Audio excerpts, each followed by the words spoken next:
Hey, Coach Springs. Sorry I couldn't get to you sooner. I know you didn't see me much after senior year of high school, but I thought I was on my way to bigger and better things. Senior year was a blast, though, Coach. The football season really shaped me into who I am today, even though it took me a while for me to see the change. Playing in the playoffs while and winning while we were in the playoffs was the best part of high school, though. And then, after high school, I was on my way to Kansas to play ball, as you know. But things didn't work well there. They wanted me to take loans out to take care of the tuition at that school, and I wasn't going to put my parents in that situation. Being in Kansas probably would have matured me in ways being in Florida could never, just because I'm so close to home here. But I came home and stayed home for a semester, and that was a bad idea, Coach. I ended up falling in love with money again. You know, I always had to have some money on me at all times, man. But that wasn't good. I fell in too deep and got arrested again. This time, they didn't take it light on me. I did 13 months in the prison, and I had to change. So when I got out, I enrolled at Valencia. I figured out my purpose in life, and that is to entertain and do conventional work using my strengths and talents of deliberative and competitiveness and activator to become wealthy and take care of my family. Coach Springs, I ended up being a U.S. Army Corps engineer, and I know my purpose was related to my career because a U.S. Army Corps engineer makes around $102,000 a year. And my purpose is to take care of my family, and in order to take care of a family, you have to have money, and $102,000 a year is a good amount of money to take care of a family with.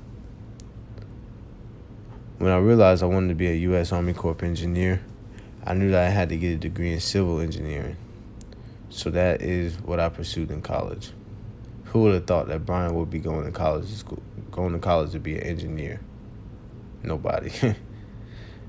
Before I could get into civil engineering, though, I had to obtain my AA in engineering at Valencia. Then I transferred to UCF using Direct Connect and got my BA in civil engineering. While I was in college, though, schooling was about $20,000 for all 4 years. I would have had $20,000 in loans out within the first 2 years of being at the school in Kansas, which is crazy. But financial aid and the Pell Grant took care of all my college expenses. While I was in Valencia, though, I took a class called Differential of Equations, Coach, and I tell you, that class was so hard, I almost failed it. And I almost had to take it again, but I got out of there with a 70. And Coach, when I said football helped me in college, to think about it, I always kept school first, even in high school. And I was playing football in high school. So I had to keep my grades up and practice all day at school. So once I got into college, there was no football, so it was only schoolwork to worry about. So that was easier. And another thing was, during my first year of college, I took a seminar class called SLS.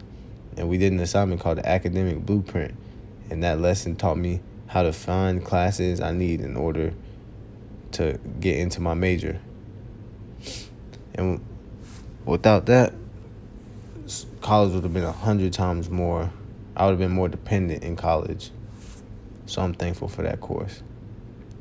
So being a U.S. Army Corps engineer, I have to be an independent, innovative, and thick-skinned person because I work with people in the military and they do a lot of shit talking. And, you know, I'm not one to talk, but I learned quickly that all the people where I work, they just speak their mind. And I work on, like, building bases for military fields. I build the roads on the bases, the buildings that the civilians work at on the bases. And I got introduced into the engineering route during freshman year of college at Valencia during an interview I conducted with a man named Xavier. He taught me to live life and apply myself in school, and he helped get me into internships my junior year, which led to an opportunity in Sacramento, and that's where I live now. Coach, it may seem crazy that I say football changed me, but it is true. I learned so much, and I couldn't ask for a better head coach to learn it from.